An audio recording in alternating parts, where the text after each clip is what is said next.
Baik, Assalamualaikum warahmatullahi wabarakatuh. Alhamdulillah wassalatu wassalamu ala rasulillah wa ala alihi wa sahbihi wa man walah amma ba'du. Baik, teman-teman semuanya rahimani wa rahimakumullah.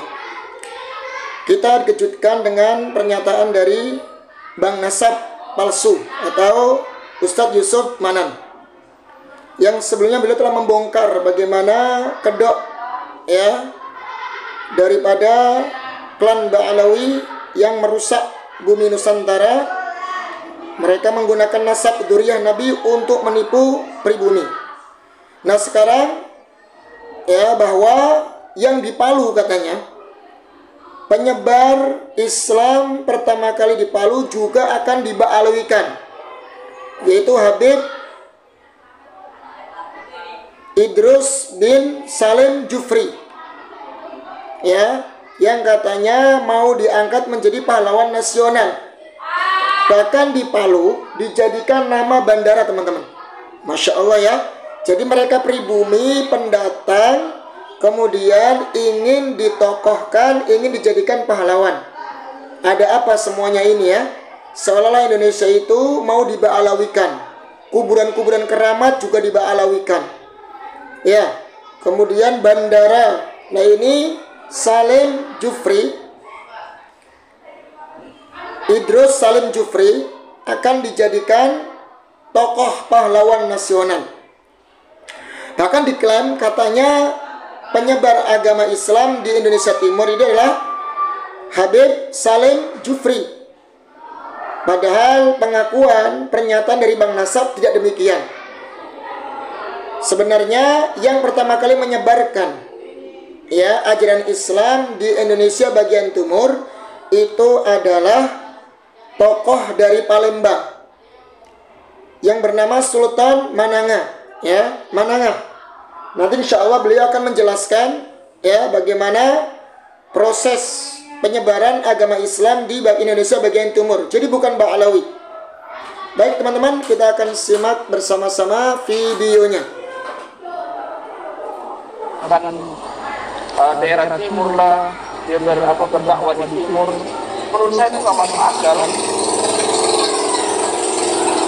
Gimana itu? Apalagi kalau bagian timur, bagian Kupang,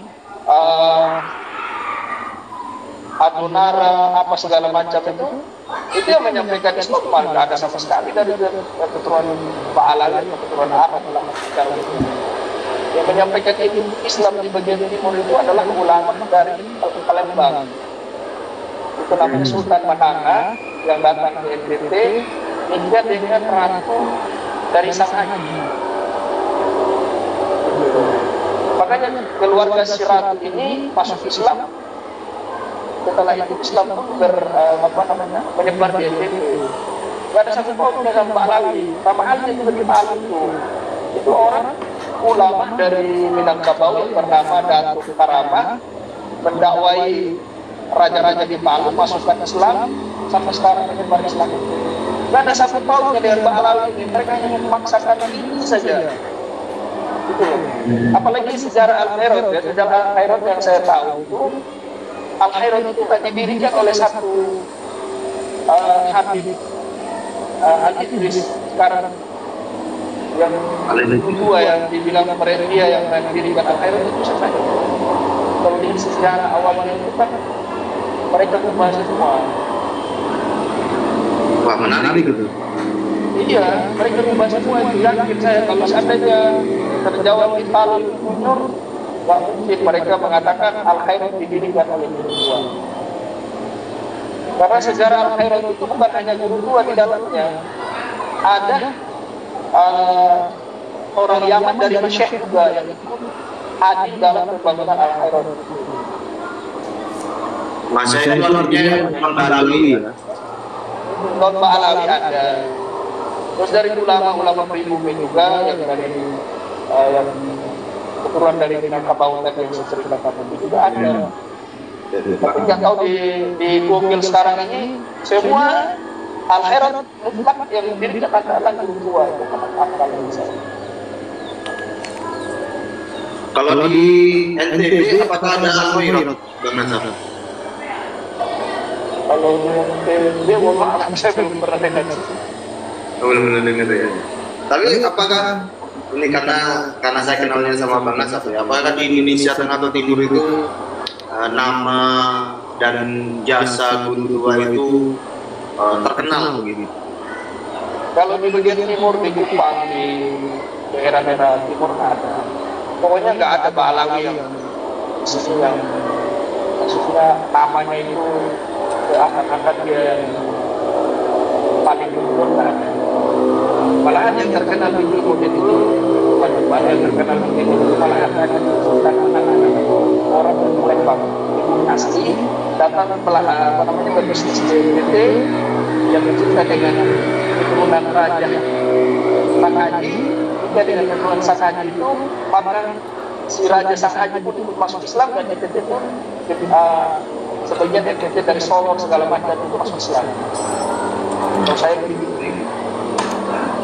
Baik. Tidak ada sama sekali bilang bagian timur itu yang berberuang si guru tua kan. Coba datang ke timur bilang guru tua berjuang untuk Islam. Gimana? Tahu saya kenapa? Saya bingung kenapa Pak Alawi itu mencaplok segala sesuatu itu harus Pak Alawi gitu loh. Kenapa? Ada apa dengan Pak Alawi? Tinggal rukat aja sih. Usah main tokoh-tokohan lah. Kalau gitu loh, nggak usah kalau rukat ya udah rukat aja. Usah main tokoh-tokohan lagi. Apalagi sekarang di Palu itu kan ada bandara yang dinamakan Al-Idris atas nama guru tua. Itu disahkan di tahun 2013. Tetapi yang memberi nama itu adalah 14 ya, tahun 2014. Tetapi yang memberi nama itu adalah Presiden Soekarno kan yang memberi nama itu. Oh, tiba-tiba dirubah. Bagaimana ceritanya? Ya, Kalau menurut saya kalau bandara itu dirubah, Bandara Palu, Datuk Karaman itu masuk akal. Karena orang pertama yang berjasa di Palu itu yang memberikan terang benderang orang Palu adalah Datuk Karaman itu. Raja loh dikasih masuk Islam bukan masyarakat. Rajanya dulu dipegang namanya baru masyarakatnya di Islam. Bayangin itu. Atau Raja Tololo Tuku, itu kan juga ada ya.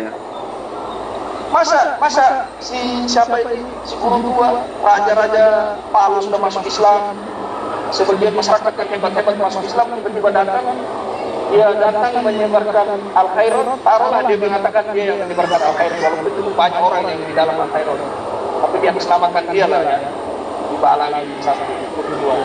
Pertanyaan saya, masa orang sudah jadi muslim semua, raja-raja di Palu, masyarakat hebat yang sudah jadi raja, dia jadi muslim semua, tiba-tiba yang jadi pahlawan si guru tua, masuk akal tadi? Kalau nggak masuk akal, kalau sampai ada seperti ini di negeri kita, berarti kita termasuk orang yang durhaka terhadap pahlawan kita yang ada di Indonesia. Kita mengambil orang yang baru datang kemari, kita lupakan orang-orang hebat kita di Indonesia. Jadi menurut saya itu nggak masuk akal. Jangan jadi orang yang durhaka lah, baru jadi wakil DPR, baru jadi gubernur saja, sudah sok-sokan melupakan jasa-jasanya ibu yang mereka berjuang Palu menjadi satu angkat manusia yang baru datang kemarin dan Hadramaut, lahir di Hadramaut lagi, diakui dia punya status kewarganegaraan 2000 berapa? Ya baru tahun kemarin. Tahun kemarin diakui warga itu kewargaan Indonesia, baru mau diangkat jadi pahlawan. Ini otak-otaknya kemana gitu loh, sehat ya sih.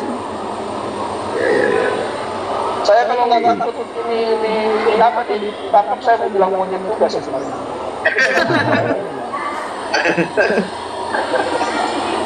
Ya. Baik, orang ya, nanti di framing lagi bilang guru tua saya panggil monyet, saya nggak ngomong ya. Maksudnya kalau kita melupakan sejarah kita, orang-orang yang berjasa di negeri kita, tiba-tiba orang baru ya, termasuk teman yang berpikiran bodoh aja. Ya nggak mengatakan seseorang. Itu dari saya teman-teman, silakan lagi Islamkan.